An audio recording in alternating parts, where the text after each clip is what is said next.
Merci de nous rejoindre sur Radio J. Nous sommes à présent en direct avec Oudi Bloch, avocat vice-président de l'Organisation juive européenne. Bonjour Oudi.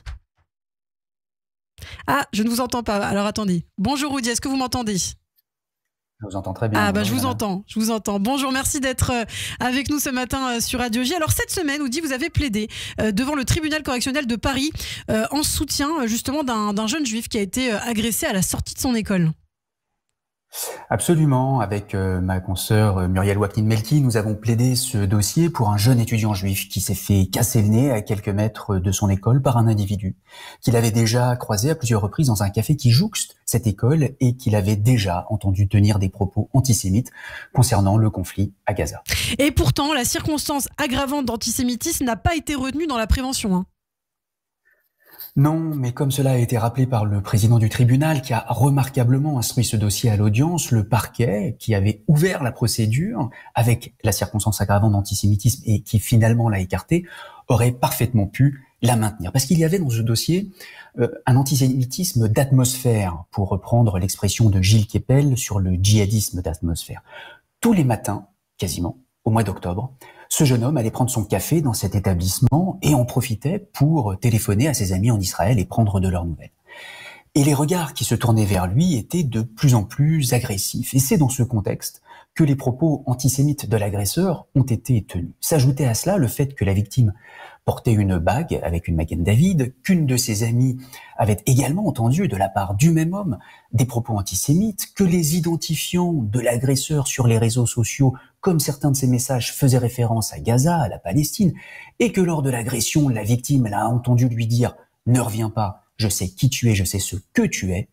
Tout cela a créé une atmosphère d'antisémitisme qui, en opportunité, n'a pas été retenue par le parquet pour qu'il des éléments permettant de lier directement l'antisémitisme à l'agression physique, mais cette atmosphère d'antisémitisme n'avait pas échappé au président du tribunal. Et bien sûr, l'agresseur, Oudi, a nié tout antisémitisme de sa part.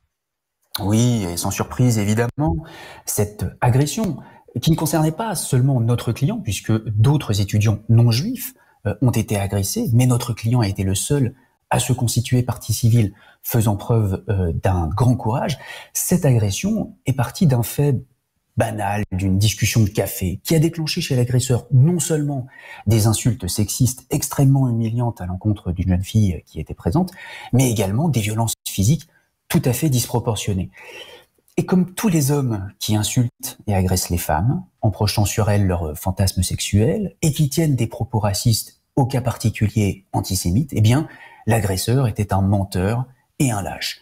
Il a nié les insultes sexistes, il a nié avoir porté des coups alors que plusieurs témoins ont affirmé le contraire, et bien sûr, il a nié tout antisémitisme de sa part. Alors, nous avons réfléchi à l'audience à solliciter une requalification des poursuites pour inclure la circonstance aggravante d'antisémitisme, mais cela aurait entraîné un renvoi d'audience, un allongement de la procédure, des mois d'attente pour notre client qui avait besoin de tourner cette page. Et puis, il nous a semblé qu'une sanction immédiate et forte aurait plus d'impact. Et donc, il a été condamné, cet agresseur.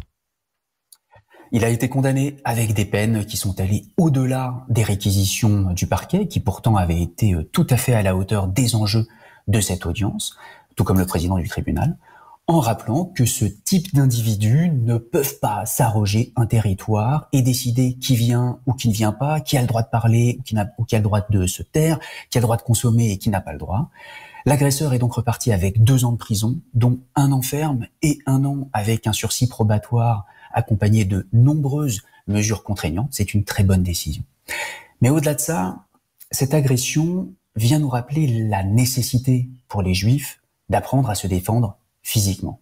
Cela fait des années que nous le disons à l'OJE, mais avec une augmentation de 1000% des actes antisémites depuis le 7 octobre, c'est véritablement devenu indispensable.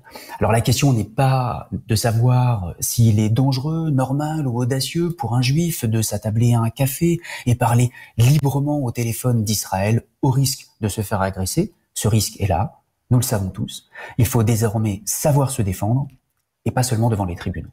Eh bien, merci beaucoup, Oudi Bloch, avocat vice-président de l'OJE, et bravo, effectivement, pour cette condamnation. Je vous dis à très bientôt sur Radio J. Merci. Merci, Dana.